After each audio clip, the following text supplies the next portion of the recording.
এই পোস্টের মধ্যে মাহফুজ ভাই তুমি লেখছ যুদ্ধাপরাধের সহযোগী রাজাকারেরা। এই যে প্রথম কথা, তুমি রাজাকার বলে গালি দিয়েছ। তুমি কি জানো যেই মায়ের গীত গাইবার চেষ্টা করতেছ আমাদের কুটায় উপদেষ্টা হয়ে চেয়ারে বসে, তোমার মা হাসিনা এই রাজাকার বইলেই কিন্তু বিপদে পড়ছিল।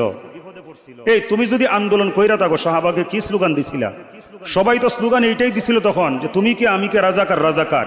তুমি যদি আন্দোলনকারী হয়ে থাকো, তুমিও তো নিজেকে রাজাকার বলে স্লোগান দিয়েছিলে, তাহলে আজকে রাজাকার বলে গালি দাও কেন? এজন্যই বলছি তোমার মাথা আসলে ঠিক নাই, তোমার চিকিৎসা দরকার।